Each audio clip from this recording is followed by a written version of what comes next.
নমস্কার, শ্রমিক কথা আমাদের সকলে স্বাগত জানাই। Steel authority of India limited SAIL, এটা হচ্ছে একটি পিএসইউ মানে পাবলিক সেক্টর আন্ডারটেকিং। এটার বেশিরভাগ যে শেয়ারটা রয়েছে সেটা রাষ্ট্রপতির অধীন। তাহলে এখানে কেন্দ্র সরকার যে ন্যায় নীতি আছে সেটা বা রাজ্য সরকার যে ন্যায় নীতি আছে সেটা দুটোর মধ্যে কোনোটাই ডাইরেক্টলি চাপানো যায় না। পিএসইউ নিজের মন মর্জি করতে পারে। এই কারণবশতই সেলের 5টি যে ইউনিট রয়েছে সেখানে প্রত্যেকটি ইউনিটের মধ্যে সেল যা স্টেট গভর্নমেন্টের যা ন্যূনতম যে মজুরি আছে সেই মজুরিটাকে সামনে রেখে নিজের ওয়ার্কারদেরকে পেমেন্ট করে থাকে। এর মধ্যে মূলত আমি পশ্চিমবঙ্গে থাকি। পশ্চিমবঙ্গে রয়েছে দুটো স্টিল প্লান্ট, একটা হচ্ছে ইসকো স্টিল প্লান্ট আইএসপি, আরেকটা রয়েছে দুর্গাপুর স্টিল প্লান্ট ডিএসপি, যেটার যে দূরত্ব বা ব্যবধান কিলোমিটার অনুযায়ী মাত্র 40। বার্নপুরে যে মিনিমাম ওয়েজটা দেওয়া হয় সেটা রাজ্য সরকারের যে ন্যূনতম মজুরি ওয়েস্ট বেঙ্গল লেবার কমিশনের ওয়েবসাইটে যেটা আছে সেটা তুলে নিয়ে সেখান থেকে পেমেন্ট করা হয়। এছাড়া আরেকটা জায়গা এখানে রয়েছে AWA Ramvilas Paswan welfare allowance. এখানে 3300 টাকা, যেটা বিগত অনেক সময় ধরে 2100 টাকা ছিল, সেটাকে বাড়িয়ে 3300 টাকা করা হয়েছে। এটা এখানে রয়েছে। এর মধ্যে যে পার্থক্যটা হচ্ছে সেটা বার্নপুর আর দুর্গাপুরের মধ্যে। Durgapur central rule follow up করে থাকে আর বার্নপুর স্টেট গভর্নমেন্টের যে রুল আছে সেটা ফলো আপ করে থাকে। এর মধ্যে যে বিভেদটা, এই বিভেদটা কিন্তু খুবই এখানে একটা প্রতারণার সৃষ্টি করে। এই কারণেই ওয়ার্কারদের মনে অখুশি দেখা যায়। আর ইউনিয়ন বা বলুন বা ম্যানেজমেন্ট বলুন পরবর্তীকালে এটাকে পরিবর্তন করার চেষ্টাও করবেন অবশ্য। তো চলুন এটা দেখে নেওয়া যাক কি দুর্গাপুরে যে ওয়েজেসটা দেওয়া হয় তার উপর কি কি সাবসিডি বা কি কি ভাবে স্যালারিটা তারা পেয়ে থাকে। তাহলে চলুন, এটার জন্য আমি একটা পেজে লিখে রেখেছি, সেই জিনিসটা আমি আপনাকে দেখাবো। আর আমি আপনাকে ওই ফাইলটাও দেখিয়ে দেবো, যে ফাইলটার মধ্যে দুর্গাপুর স্টিল প্ল্যান্টে যে মিনিমাম ওয়েজ গুলো আউটসোর্সিং ওয়ার্কারদেরকে দেওয়া হয় সেটাও। আর তার মধ্যে যদি আপনি এটার পার্থক্য চাইবেন বা পার্থক্য একটা করে আপনি বলবেন, যদি কমেন্টে আপনি আমাকে বলেন কি পার্থক্যের একটা ভিডিও হয়ে যাক, তাহলে আমি সেই ভিডিওটা আমি একটা আপনাকে ডিটেলসে বানিয়ে দেখিয়ে দেবো কি পার্থক্যটা কি রূপ।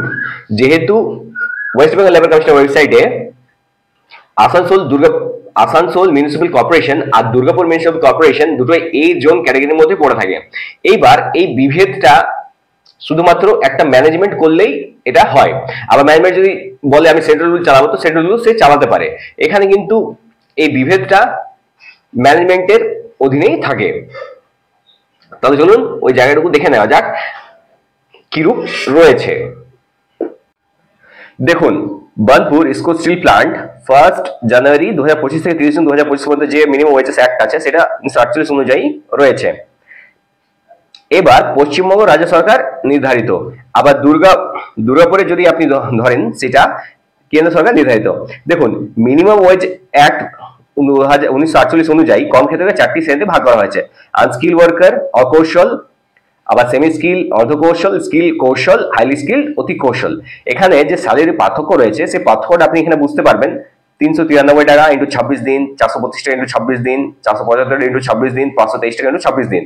তার মধ্যে দেখুন, আনস্কিলে 10,218 টাকা, সেমি স্কিলে 1,232 টাকা, স্কিলে 12,350 টাকা, হাইলি স্কিলে 13,598 টাকা। এটা বার্নপুর এই ফলো আপটা, এই রুলটা ফলো আপ করে থাকে। আবার AWA যেটা রয়েছে মানে রামবিলাস পাসওয়ান ওয়েলফেয়ার অ্যালাউন্স, এটা লাস্ট 2100 ছিল, সেখান থেকে এটা বাড়িয়ে 3300 করা হয়েছে। এটা ফিক্সড রয়েছে বার্নপুরের ক্ষেত্রে। Net payable salary is different as per deductions আর কম্পালসরি। লাইক দেখুন, ডিডাকশন গুলো কম্পালসরি। যেমন আমি একটা উদাহরণস্বরূপ আপনি আগে বলি, জিএসটি যেমন থাকে, জিএসটি হচ্ছে সেন্ট্রাল জিএসটি আবার স্টেট জিএসটি। দেখুন, এই জিনিসটা আপনি দেখতে পাবেন ম্যাক্সিমাম জায়গাতে। আপনি কোনো মুভি টিকিট যদি নিচ্ছেন আর সেখানে যদি আপনি মুভি দেখছেন, তো মুভির মধ্যে ওখানে আপনি ঠিক মতো যদি দেখেন তো ওখানে 18% জিএসটি আপনার কাটা হয়, 9% স্টেট রেখে নেয়, ওখান থেকে ডিডাকশন করে, আবার 9% সেন্ট্রাল। আবার অ্যাপ্রক্সিমেট যদি আমি এখানে বলি, আজকের যে স্যালারি দাঁড়াচ্ছে সেটা 12,088 সামথিং কিছু দাঁড়াবে। এটা আজকের জন্য, বাকিটা আপনি ক্যালকুলেশন করে নিতে পারেন। আবার দেখুন, Durgapur steel plant minimum wages for outsourcing contract workers আর ফুললি ডিফারেন্ট। এটা পুরোপুরি আলাদা। Durgapur steel plant follow central rules, 1971 1971 সালে যে সেন্ট্রাল রুল এসছে সেটা Durgapur steel plant follow up করে থাকে। এইবার কথা হচ্ছে unlike other PSU means an autonomous body.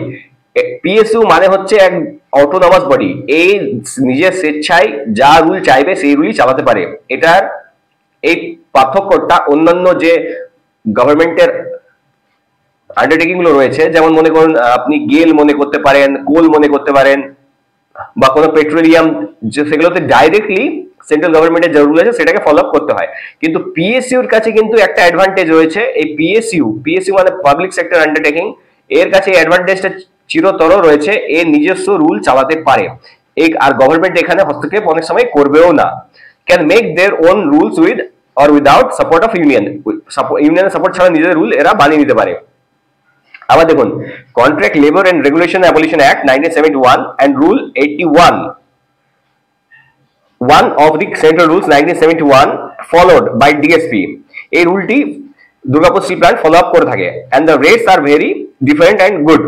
রেটটা একটু ডিফারেন্ট আর একটু ভালো বলা যেতে পারে। কেন দেখুন, বার্নপুর আর দুর্গাপুরের পার্থক্যটা হওয়ার অনেক বড় কারণ হচ্ছে দুর্গাপুর হচ্ছে একটা হাব টাইপের আপনি বলতে পারেন, যেখানে অনেক ধরনের কোম্পানি রয়েছে, কিন্তু বার্নপুরে সেইরূপ কোম্পানি নেই। এখানে কস্ট অফ লিভিংটা কম্পারেটিভলি অনেকটা কম দুর্গাপুরের তুলনায়, কিন্তু যদি ওয়েজ গুলো সেম হয়ে যায়, একটা ইউনিটে একটাই ওয়েজ থাকে বা একটা প্ল্যান্টের মধ্যে একটাই যদি ওয়েজ থাকে, মানে সেলের আন্ডারে থাকা 5টা যে প্ল্যান্ট রয়েছে সেখানে যদি একই ধরনের ওয়েজ ফলো করে থাকে তাহলে সেটা অনেকটা ভালো হয়, কিন্তু সেটা এখানে কিন্তু করা হয় না। They provide a good amount for their workers, but in Burnpur it is under the influence of West Bengal government। এবার দেখুন, এটা ওয়েস্ট বেঙ্গল গভর্নমেন্টের ইনফ্লুয়েন্সের দ্বারা প্রভাবিত, সেই কারণে এখানে পেমেন্টটা এতটাই কম। এটা যদি central rule Burnpur IISCO steel plant management যদি মনে করে কি আমরা সেন্ট্রাল রুল চালাবো, তো সেন্ট্রাল রুল তারা চালাতে পারে। এবার and 5 non-balance unions who are useful. দেখুন, 5টি যে ইউনিয়ন রয়েছে সেই 5টি ইউনিয়নের বার্নপুরে স্বাক্ষর চায়, তাহলেই এটা অ্যাপ্লিকেবল এখানে হবে, নয়তো এখানে অ্যাপ্লিকেবল করা সম্ভব নয়। এছাড়া একটা জায়গাতে অ্যাপ্লিকেবল এটা সম্ভব যদি কোনো একটা পার্টিকুলার ইউনিয়ন থাকে, যে ইউনিয়নের কথা অনুযায়ী প্রত্যেকটি ডিসিশন পাস হবে, সেখানে আদার ইউনিয়ন গুলো কোনো রকম ডিস্টারবেন্স করতে পারবে না, তখন এটা কিন্তু পসিবল। দুর্গাপুর স্টিল প্ল্যান্ট কারখানায় আউটসোর্সিং কর্মচারীদের মজুরির বর্ণনা নিম্নলিখিত। দেখুন, দুর্গাপুরে কর্মচারীদের বিভাজন দু প্রকার, বা বার্নপুরে যেমন 4 প্রকারের রয়েছে, সেখানে দুর্গাপুরে রয়েছে 2 প্রকার। আনস্কিল্ড ওয়ার্কার ইউএসডব্লিউ দ্বারা ওদেরকে বর্ণনা করা হয়, আবার কৌশলপ্রাপ্ত মানে স্কিল্ড ওয়ার্কার এসডব্লিউ দ্বারা বর্ণনা করা হয়। এবার দেখুন, অকৌশলপ্রাপ্ত আবার কৌশলপ্রাপ্ত কর্মচারীদের বেতন সুনিশ্চিত করতে এরিয়া ভিত্তিক কিছু পরিবর্তন রয়েছে, যথা এর 4টি ভাগ আছে। যে দেখুন, এটা বার্নপুরে রয়েছে, আবার দুর্গাপুরে রয়েছে, বা আদার কোনো অন্যান্য স্টিল প্ল্যান্টগুলোতেও রয়েছে। যেমন দেখুন, ওয়ার্কস ডিপার্টমেন্ট, ওয়ার্কস এর কাজগুলো, প্রজেক্টের কাজগুলো, টাউন সার্ভিসেস, ইলেকট্রিক্যাল, আবার নন ওয়ার্কস। তার মধ্যে দেখুন কি কি দেওয়া হয়। বেসিক আছে, ভিডি আছে, ভিডি মানে হচ্ছে ভ্যারিয়েবল ডেলিভারি অ্যালাউন্স, এফডি আছে, এইচআর আছে, house rent allowance, AWR welfare allowance, attendance bonus বা সেফটি, এটা 277 টাকা করে রয়েছে, house maintenance allowance, food subsidy, convoy allowance মানে ট্রান্সপোর্ট অ্যালাউন্সটাও দেওয়া হয়। Attendance bonus, safety allowance and house maintenance allowance will be paid on quarterly basis. দেখুন, অ্যাটেন্ডেন্স অ্যালাউন্স যেটা রয়েছে বা সেফটি অ্যালাউন্স যেটা রয়েছে এবং হাউস মেইনটেনেন্স অ্যালাউন্স যেটা রয়েছে সেটা কোয়ার্টারলি বেসিস, এর মানে হচ্ছে 3 মাস পর একবার দেওয়া হবে। Payable in month of March June, March মাসে একবার পাবেন, জুন মাসে একবার পাবেন, সেপ্টেম্বর মাসে একবার পাবেন, আর ডিসেম্বর মাসে একবার পাবেন। তো হাউস মেইনটেনেন্স অ্যালাউন্স আপনি 3 মাস পর 57 টাকা পাবেন আনস্কিল্ড ওয়ার্কার, আবার স্কিল ওয়ার্কার পাবে 186 টাকা। অ্যাটেন্ডেন্স বোনাস পাবে 270 টাকা ইন্টু 3, 831 টাকা। আবার সেফটি অ্যালাউন্স 458 টাকা ইন্টু 3, 1374 টাকা। আবার স্কিল্ড ওয়ার্কারের ক্ষেত্রে 464 টাকা ইন্টু 492 টাকা। এবার দেখুন, দুর্গাপুর স্টিল প্ল্যান্ট আর স্কিল ওয়ার্কার এই যে পার্থক্যটা দেখতে পাচ্ছেন আপনি এখানে, এটা ওয়ার্কস এর ক্ষেত্রে 22,050 টাকা, আবার স্কিল ওয়ার্কার 22,531 টাকা। আবার এই জায়গায় প্রজেক্ট দেখুন 19,450, আবার 19,931, টাউন সার্ভিসেস 22,094, আবার ইলেকট্রিক্যাল 22,580, নন ওয়ার্কস এর 14,467 টাকা, আবার স্কিল ওয়ার্কার 14,354 টাকা। ইএসআইসি অ্যাক্ট 1948 দ্বারা ওয়েজ সিলিং লিমিট হলো 21,000 টাকা। এবার দেখুন এখানে ওয়েজ সিলিং লিমিট ইএসআইসির ক্ষেত্রে 21,000 টাকা যদি লিমিট রয়েছে, মানে যদি আপনার মিনিমাম আপনার যে সিলিং লিমিট রয়েছে ওয়েজটা যদি 21,000 টাকা ক্রস করে যায় তাহলে কিন্তু আপনি ইএসআইসির ফেসিলিটি আর পাবেন না, এটা আপনাকে মনে রাখতে হবে। সেখানে বার্নপুরে কিন্তু এখনো টাকাটাও ক্রস করেনি, আবার ইএসআইসি ওই ফেসিলিটিটা কিন্তু যায়নি। এবার দেখুন 15,000 উপরে স্যালারি ড্র করলে প্রফেশনাল যে ট্যাক্স আছে সেটা 150 টাকা দিতে হয়, তখন প্রফেশনাল যে ট্যাক্স রয়েছে সেটা ডিডাকশন 150 টাকা হয়ে যায়। PF is compulsory, 24% of CTC is fixed. দেখুন আপনার যে স্যালারি আছে তার মধ্যে 24% যে আপনার লেবার কম্পোনেন্ট রয়েছে তার মধ্যে 24% আপনার ফিক্স থাকবে, এটা বদলানো যাবে না। এটা 1952 সাল দ্বারা এটা রয়েছে। এবার চলুন আমি আপনাকে পুরো পেজটা দেখিয়ে দিই যেটার মধ্যে লেবার কম্পোনেন্টটা রয়েছে। দেখুন আপনি যে রকম এই জায়গাটা দেখতে পাচ্ছেন স্টিল অথরিটি ইন্ডিয়া লিমিটেড, এখানে এটা ক্লিয়ারলি মেনশন করা রয়েছে। এই জায়গাটা দেখুন, notice for contract workers under the contract labour regulation abolition act 1970 and rule 81 of the contract labor regulation central rules 1971। এখানে এই জায়গাটুকু আপনি লক্ষ্য করবেন, এখানে দেখুন এরিয়া দিয়েছে, এটা হচ্ছে ওয়ার্কস, প্রজেক্টস, টাউন সার্ভিসেস, নন ওয়ার্কস। সর্বপ্রথম দেখুন আনস্কিল ওয়ার্কের ক্ষেত্রে বেসিক রয়েছে 1350, স্কিল ওয়ার্কের 1350। এই বেসিক দেখুন 1350, আবার নিচের দিকে দেখুন প্রজেক্টে 1350, আবার দেখো টাউন সার্ভিসের ক্ষেত্রে 3250, আবার স্কিল ওয়ার্কার 3250, নন ওয়ার্কসের ক্ষেত্রে দেখুন 1036, এখানে 1036। আবার দেখুন ভিডিএটা 13,572, 13,790, 13,572, 13,790, 13,544, 13,762, আবার 8,859, 8,990। আবার এই জায়গায় দেখুন এফডিএ 375, সি রিলিজ পরপর নিচের দিকে দেখে যান 375 করে রয়েছে। আবার নিচের দিকে নন ওয়ার্কসের ক্ষেত্রে 414। আবার এইচআর এ যেটা রয়েছে, এইচআর এর ক্ষেত্রে আপনি এই জায়গাটা একটু দেখতে পারবেন। এইচআর এর জায়গাটা দেখুন, এইচআর এ 335 করে রয়েছে, 335 নিচের দিকে চলেন, তারপর দেখেন 325, 104। আবার এই জায়গাতে রয়েছে এডব্লিউএ 2600 করে, এখানে কিন্তু ফিক্স আছে। প্রজেক্টস এর ক্ষেত্রে কিন্তু এই অ্যালাউন্সটা দেওয়া হয় না, 2626 এই জায়গায় দুটো দেখুন। আজকের ওয়ার্কার সেমি স্কিল ওয়ার্কার ক্ষেত্রে এখানে জিরো রয়েছে। অ্যাটেন্ডেন্স বোনাসটা দেখুন সেফটি 277 করে রয়েছে, তারপর নিচে দেখুন 458 রয়েছে টাউন সার্ভিসেস এর ক্ষেত্রে, আবার 464 রয়েছে। আবার নন ওয়ার্কস এর ক্ষেত্রে কিন্তু অ্যাটেন্ডেন্স বোনাসটা এখানে আবার নেই। আবার হাউস মেইনটেনেন্স অ্যালাউন্সটা এখানে দেখতে পারেন 19 টাকা, 62 টাকা, 19 টাকা 62, 19 টাকা 62, 11 টাকা 37 টাকা এভাবে রয়েছে। ফুড সাবসিডি এখানে কিন্তু দেওয়া হয়। এখানে খুব ইম্পর্টেন্ট একটা জিনিস আমি আপনাকে বলতে চাই, এখানে ফুড সাবসিডি পর্যন্ত দেওয়া হচ্ছে। ফুড সাবসিডি কোথায় আছে এই দেখুন, ফুড সাবসিডি আছে, কনভয় অ্যালাউন্স আছে, এই দুটো কিন্তু এখানে দেওয়া হচ্ছে। তো ফুড সাবসিডির ক্ষেত্রে আমি আপনাকে একটা জিনিস জানাতে চাই, দেখুন 1087, 1176, 1087, 1196, 1087, 1196, 626, 691।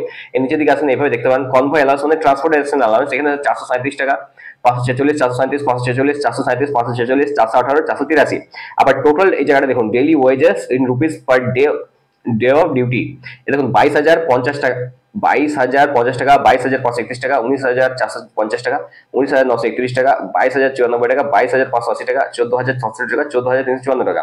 এখানে যে ভাগ রয়েছে এটা পার ডে ভাগটা রয়েছে। এই জায়গাটা দেখুন অ্যাটেন্ডেন্স বোনাস কোন সময় আপনি পাবেন সেটা এখানে মান্থলি কোয়ার্টারলি বেসিস এখানে করা আছে। আবার ডিউটি আওয়ার্স দেখুন 6টা থেকে 2টো, 2টো থেকে 10টা, আবার 10টা থেকে 6টা, 8টা 30 থেকে 5টা, includes recess of half an hour. Recess মানে আধা ঘন্টা আপনার ব্রেক থাকবে আপনার আধা ঘন্টা ডিউটির মধ্যে। ওয়েজ পিরিয়ড হচ্ছে মান্থলি 7 তারিখের মধ্যে আপনার ওয়েজ আপনার পেমেন্ট আপনি পেয়ে যাবেন, আর 25 তারিখের মধ্যে ফাইনাল পেমেন্ট যা থাকবে সেটা আপনাকে দিতে হবে। আর এই জায়গাটা একটা ইম্পর্টেন্ট জিনিস দেখুন শ্রী ওমনি হারাম LLC central, Shri Aditya Barnal LLC central running under Durgapur, Shishir Kumar Sethi LEO central running under Durgapur. এই দেখুন শ্রমিক ভবন কন্যাপুর আসানসোল 5, এটা হচ্ছে লেবার কমিশনার অফিসের নাম্বার। Mukul school building 3rd street, Rana Pratap road, A zone Durgapur, West Bengal, এটা রয়েছে মুকুল। আবার অ্যাপ্রুভাল এই দেখুন signatory, authorise signatory for Durgapur steel plant. আমি আশা করবো আপনি এই ভিডিওটা দেখে বুঝতে পারছেন যে এই পার্থক্যটা কিরকম। ম্যাক্সিমাম এই যে পার্থক্যটা রয়েছে সেটা হচ্ছে 4,000 টাকার। এই পার্থক্যটা রয়েছে, যেহেতু বার্নপুর স্টেট গভর্নমেন্টের রুলে চলে আর দুর্গাপুর সেন্ট্রালের রুলে চলে, আবার যেটা বোকারো রয়েছে সেটাও আবার স্টেট গভর্নমেন্টের যে রুল আছে সেটাতে চলে, স্টেট গভর্নমেন্টের রুলে ওটাও চালানো হয়, সেটা আমি আপনাকে দেখিয়ে দিতে পারি। ওটার পুরো পিডিএফ রয়েছে, ঝাড়খণ্ড রাজপত্র যেটা পাস হয়েছিল সেটার মধ্যে থেকে ওটাও রিভাইজ করা হয়েছে। তো ওখানেও মোটামুটি স্যালারি কিছুটা বৃদ্ধি পেয়েছে, কিন্তু পশ্চিমবঙ্গের অবস্থা খুবই শোচনীয়। মাঝে 26 স্কুল টিচারের একটা প্যানেল বাতিল হয়ে যায় 2016 সালে, সেটা খুব নিন্দনীয়। এই সরকারের বিরুদ্ধে আমরা যে কি করবো আমরা কিছু বুঝতে পারছি না। তো এটার মধ্যে অনেকটা পরিবর্তন আনার চেষ্টা আমাদেরকে করতে হবে। আজকের মধ্যে যদি ভিডিওটা আপনার ভালো লেগে থাকে বা ইনফরমেটিভ লেগে থাকে তাহলে অবশ্যই ভিডিওটা একটি লাইক করবেন, শেয়ার করবেন আপনার বার্নপুরে যারা ওয়ার্কার রয়েছেন তাদের মধ্যে। আজকের মধ্যে এখানেই থাক, ধন্যবাদ।